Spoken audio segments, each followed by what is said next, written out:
अभी बिहार में जनसुराज ने एक बहुत सारी बदलाव की जो है मंशा लेके आई है और उस मंशा को लेके बिहार के समस्तीपुर जिला के उजियारपुर विधानसभा में अगर मैं कहूँ दानवीर कर्ण का मैंने इनको नाम दिया है, क्योंकि इनका दिया हुआ जो समाज में दिया जाता है वो बरसों याद किया जाएगा। और इस बार आपके समाज का बेटा और उजियारपुर का स्थानीय जनसुराज से भावी विधायक प्रत्याशी भाई राजू सहनी जी हैं। इनका चैता बेला में प्रोग्राम है और आज ये हमारे साथ यहाँ पे आए हैं। सर पहले बहुत बहुत स्वागत है चैता गांव में। आपको भी बहुत बहुत धन्यवाद। चैता गांव में आने के लिए बहुत कष्ट करके आए होंगे, शायद विधायक जी का जो काम है सर यहाँ पे मैंने जिस तरीके से लोगों से मैंने सवाल किया, उन लोगों को एक ही नारा दे रहे हैं कि हमें बदलाव चाहिए, हमें स्थानीय बेटा चाहिए, और उसमें राजू सहनी जी भी प्रबल दावेदार स्थानीय बेटा आ रहे हैं। क्या इनकी उम्मीद पे आप लोग क्या कहेंगे? देखिए, हम सभी जनता को उम्मीद पे खरा उतरने का प्रयास करेंगे और मेरा इस जगह का ही नहीं, पूरे लगभग जिला में कोई ऐसा जगह नहीं है जहां हमने सहायता आज तक नहीं किया होगा।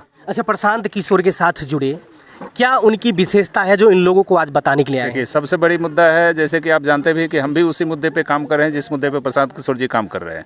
सबसे अहम मुद्दा है यहाँ से बिहार से जो पलायन जो हो रहा है और बिहार को मजदूरों का हब बना के छोड़ दिया गया है। जितने भी फैक्ट्री अगर लगती है तो सभी हम लोग को बिहार से बाहर अन्य देशों में लगते हैं। हमारे बिहार में अभी बहुत सारे ऐसे चीज़ की कमी है जिसके लिए हमारे बिहार का मजदूर अन्य प्रदेश में जाते हैं। वो अगर व्यवस्था हम लोग अगर उजियारपुर में हो जाए, समस्तीपुर में हो जाए या बिहार का कोई भी डिस्ट्रिक्ट में हो जाए तो हमें लगता है कि पलायन रोकने में बहुत ईजी हो जाएगा। जैसे कि आप सुने भी होंगे, प्रशांत जी ने उस दिन आए थे, उन्होंने ये वादा भी किए हैं कि छठ पूजा के बाद जो भी मजदूर प्रदेश जाते हैं उनको प्रदेश जाने की ज़रूरत नहीं है, क्योंकि सारा व्यवस्था आपका देश आपका बिहार में ही होगा।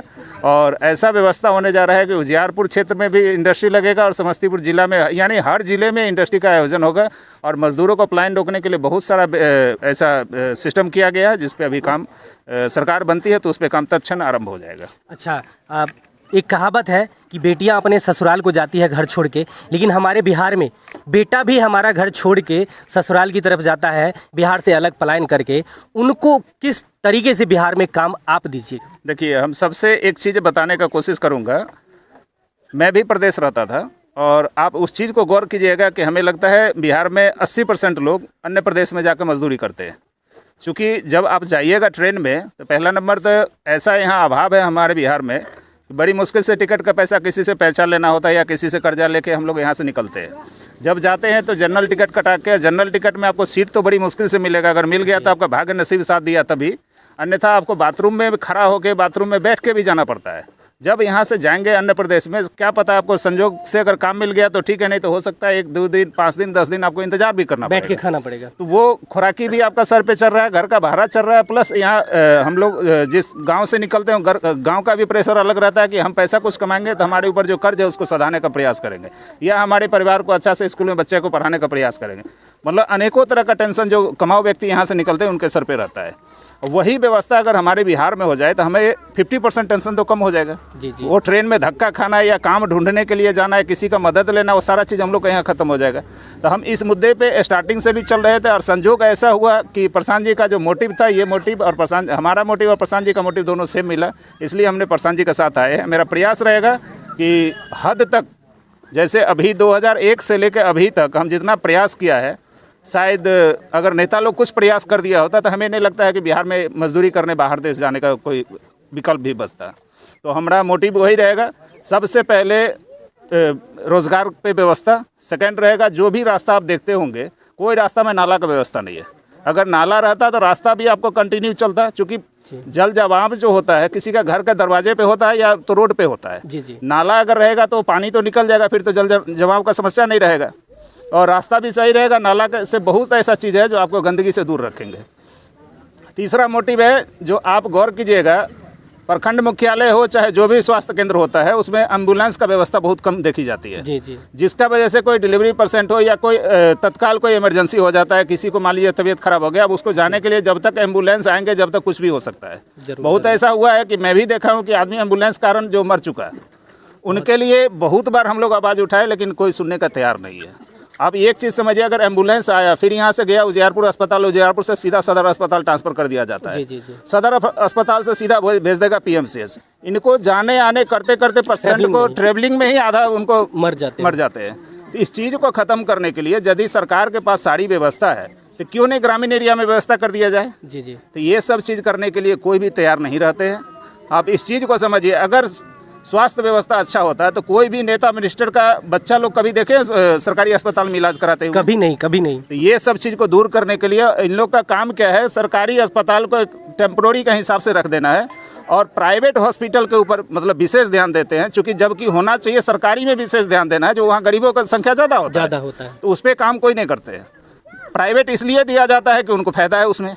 एक सवाल पे हम रुकेंगे। हम आपके विधानसभा क्षेत्र लक्ष्मीपुर में एक गए थे, वहाँ पे नया पीएचसी भवन बना हुआ है और जब वहाँ जनता से सवाल किए तो लोगों ने बोला कि जिस मैडम की ड्यूटी थी वो 6 महीने की छुट्टी पे गए तो सरकार ने उस अस्पताल को ही 6 महीने के लिए बंद कर दिया। ये कैसा नीति है? यही चीज़ मैं उस दिन संजोगवश 2 दिन बाद मैं भी वहाँ पहुँचा, मुझे भी इस चीज़ को जानकारी हुआ, जबकि उसमें हमको जहाँ तक पता चला 3 करोड़ का प्रोजेक्ट था। तो बताइए 6 महीने 3 करोड़ का प्रोजेक्ट में ओपनिंग हुआ, ओपनिंग के बाद 1.5 या 2 महीना चला, उसके बाद अभी तक बंद है। 6 महीना के लिए तो छोड़ दीजिए, परमानेंटली बंद है। मैंने उस दिन भी मीडिया बंधुओं के द्वारा मैं ये किया था कि भाई स्वास्थ्य विभाग अगर हमारी बात आपके कानों तक पहुंच रहा है, कृपया करके वहाँ डॉक्टर की व्यवस्था किया जाए, अन्यथा इसको ताला आप लोग मार के रखा है। कभी ग्रामीण अगर उग्र हो गया तो व्यवस्था कुछ अलग हो जाएगा। इससे अच्छा है कि अगर व्यवस्था दिया है सरकार तो उसमें डॉक्टर को उपस्थिति होना चाहिए, दवाई की व्यवस्था होना चाहिए। तो ये सब चीज़ खाली एक फॉर्मेलिटी होता है, क्योंकि वैसा कोई कंडीशन ही नहीं है जो सही से कोई रास्ता पे चल पाए।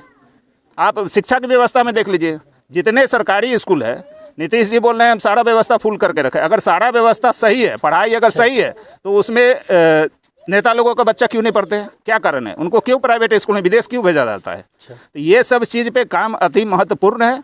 ये जो मुद्दा है, ये मुद्दा एकदम हावी हो चुका है बिहार में। हमें लगता है कि इस बार आने वाला चुनाव कोई दूसरा रूप देख लिया है। चलिए, अब आपके कुछ समर्थक हैं, बड़े बुजुर्ग हैं, उनसे भी बात कर लेते हैं। अच्छा बाबा, क्या नाम है आपका? सुरेश राय सर। अच्छा, एक बात बताइए, आपको पेंशन मिलती है? जी मिलती है। कितना मिलती है? 1100। अगर उसको 2000 कर दिया जाए तो कैसा रहेगा? तो अच्छा रहेगा। हम लोग चाहिए नहीं पूरे है, नहीं पूर रहा है। पहले तो 400 मिल रहा था तब। वैसे तारो नहीं कुछ हो, 1100 मिले है आप। अच्छा, 2000 का वादा जो है प्रशांत किशोर जी किए हैं, तो आपको क्या लगता है राजू जी को क्या कीजिएगा, जिताइएगा? जीते भाई नहीं हो हमें, तभी तो 2000 होगा ना। तब तो जीतबो, तब जन ही खीर तनही न, फिर जहाँ बढ़िया होते तनही न गुरबैयो। अच्छा, राजू साहनी जी को अभी इससे पहले देखे थे कभी? हमें इन्ने जाए रहे, हमें नहीं चिन्ह यार छिए, सरकार किसान आदमी छिए जी, इन्ने छिए उत्तराखंड में छिए, सगमा में छिए, कमल राय नहीं छथिन मुखिया। अच्छा, चच्चा होथिन। अच्छा, बुझलिए, हम छिए आधा के फरीक छिए, तो फुर्सते नहीं हुए।